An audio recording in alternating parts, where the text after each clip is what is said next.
अस्सलाम वालेकुम वरहमतुल्लाहि वबरकातुहू। दोस्तों अजीज़ों, मैं सीमा कौसर बीटीएम बैंगलोर से।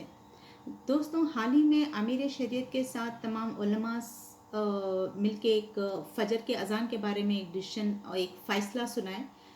आज मैं उनसे एक सवाल पूछना चाहती हूँ कि सबसे पहले इन लोगों को ये जवाब देना होगा कि क्या हमारी कौम एक किसी पार्टी की मिल्कियत है? क्योंकि जो ये फैसला लिया गया इसमें सिर्फ एक ही पार्टी के लोग मौजूद थे और इस तरह ये पहली बार नहीं हुआ है, कई बार ऐसा हुआ है। जब भी अमीर शरीयत और उलमास कोई फैसला लेती तो उसमें सिर्फ एक पार्टी के लोग मौजूद रहती। तो आज मेरे साथ साथ कर्नाटक के हर एक बच्चे को आज पूछने की ज़रूरत बन गई है कि क्या हमारी कौम एक पार्टी की मिल्कियत है? ये लोग हमारी कौम को एक पार्टी की मिल्कियत बनाने के वजह से ही आज हमारी कौम इस कगार पर खड़ी है। कोई हमारी कौम का रहनुमा नहीं है, कोई हमारे कौम को थामने वाला नहीं है। जब अमीर शरीयत किसी पार्टी से इन्फ्लुएंस ना होकर जब वो अकेले कॉल करे कर्नाटका बंद के लिए हिजाब के मामले में, पूरा कर्नाटका एकजुट होकर तस्लीम किया।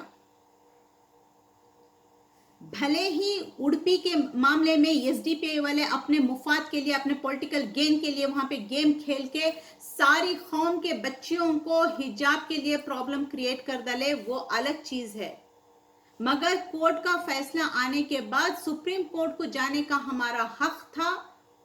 उसके लिए हमारी नाराजगी, हाई कोर्ट के फैसले के खिलाफ हमारी नाराजगी जाहिर करने का भी हमारा हक था, जो हम लोग पीसफुल तरीके से करें।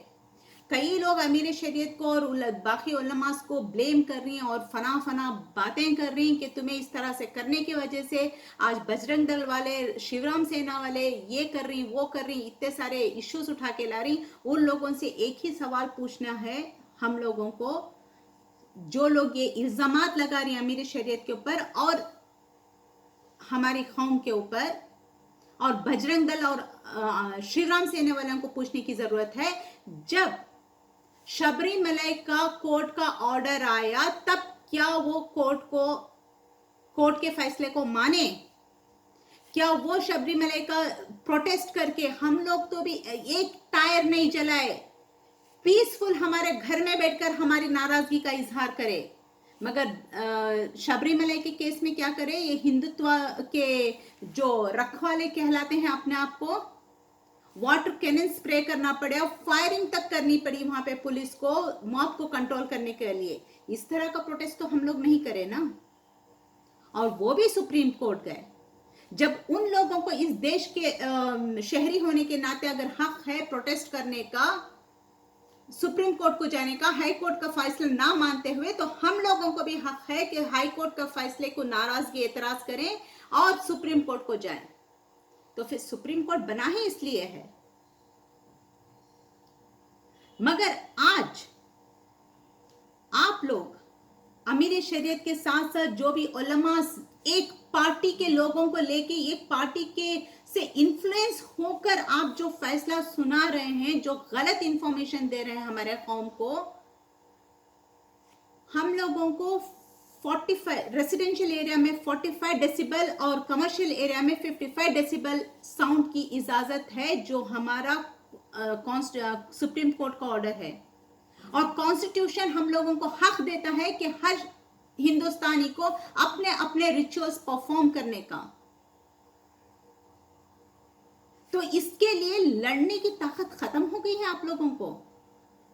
लड़ने का मतलब बजरंग दल और आरएसएस वालों की तरह तलवार उठाना नहीं, कोर्ट के तरीके से हक की लड़ाई। यहां पर अमीर शरीयत और जो भी उलमास थे उनकी जिम्मेदारी बनती है, आप खुद शरीयत के फैसले लें या फिर पूरे कौम के सभी लीडरों को, चाहे वो बीजेपी के हो, कांग्रेस के हो। मैं आपको एक एग्जांपल देती हूं, क्या आप हमारे सिख भाइयों को देखी, जब उनके कौम पे आती है तो ना वो इंडियन रहते हैं, ना कैनेडियन रहते हैं, ना कांग्रेस रहते हैं, बीजेपी रहते हैं, वो सिर्फ सिख रहते हैं। ये चीज हम लोगों को सीखने की जरूरत है आज हमारे सिख भाइयों से। जब कौम की बात आती है तो आप अपने पार्टी को साइड में रखिए और हमारे अमीर शरीयत और उलमास की ये जिम्मेदारी बनती है कि सभी पार्टी के लीडरान को साथ लें और हमारे हिंदू भाइयों को भी साथ में लें, क्योंकि ये हमारे हक की लड़ाई है। आज हमारे ऊपर है तो कल उनके ऊपर है, ये समझना होगा सबको, क्योंकि श्रीलंका का एग्जाम्पल हमारे सामने है। जिस तरह की नफरत फैलाई जा रही है, इस आग से कोई नहीं बचने वाला। तो आज जरूरी है कि हमारे उलमास सभी मठाधीशों को से बात करें, सभी पुजारियों से बात करें, गैर कौम के भी बड़े बड़े जो भी उनके जो हैं गुरु उनसे बात करें, उनको साथ लें और हमारे कौम के सभी औरतों को भी साथ लें और सभी पार्टियों के लीडरान को भी साथ लें, चाहे वो बीजेपी हो, कांग्रेस हो, जेडीएस हो, किसी भी हो, सबको साथ लें और हमारे चीफ मिनिस्टर पर प्रेशर बनाए कि हम लोगों को जो सुप्रीम कोर्ट ने ऑर्डर दिया है उसके तहत हम लोग चलेंगे। 55 डेसिबल रखेंगे और रेसिडेंशियल एरिया में 45 डेसिबल अजान के साथ हम लोग हमारी नमाज पूरी करेंगे, अजान देंगे हम लोग, क्योंकि हमारा कॉन्स्टिट्यूशन हमें ये हक देता है कि हम लोग हमारे तरीके से रिचुअल्स परफॉर्म करें। क्योंकि हमारी कौम में ये भी कहा गया था जब हुजूर के जमाने में कि एक ऊंची जगह पे खड़े होके ऊंची आवाज में अजान दें, वो तब का तरीका था। आज का तरीका है कि लाउड स्पीकर। ये नहीं कि आप में अगर लड़ने की ताकत नहीं है तो कम से कम कौम को झूठ तो मत बताइए कि सुप्रीम कोर्ट का ऑर्डर है, आजान नहीं दे सकते, मत दो। ये आप किसके इन्फ्लुएंस में आके ये बात बता रहे हैं? कल को अगर ये बोलेंगे कि बजरंग दल वाले, आरएसएस वाले उठ के कि कल आप नमाज मस्जिद को आना जरूरी नहीं है, घर में भी पढ़ सकती, घर में पढ़ो, तो क्या आप मस्जिद जाना छोड़ दोगे? सारे मस्जिद बंद कर दोगे? बताइए ना प्लीज।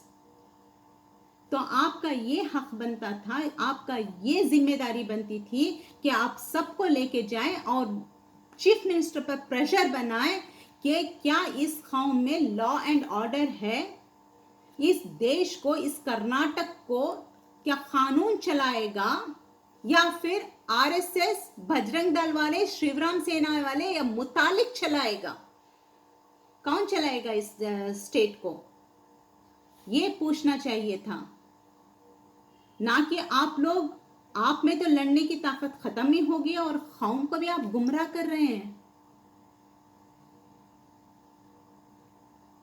हमारी हक की लड़ाई है। आज अगर ये अजान मत दो बोल रही, कल के दिन नमाज घर में बैठो बोलती, कल के दिन आप बाहर पब्लिक एरिया में बुर्खा मत डाल के आओ करती, सब कुछ मान लोगे आप लोग? मैं कर्नाटक की आवाम से मैं हाथ जोड़कर गुजारिश करती हूँ, इस चीज़ पर हर कोई आगे आए, हमारे स्टेट के चीफ मिनिस्टर को टैग करे कि हमें हमारे हकों की हक मिले। हमारा कॉन्स्टिट्यूशन जो कहता है उस पे हमें चलने का हक दें।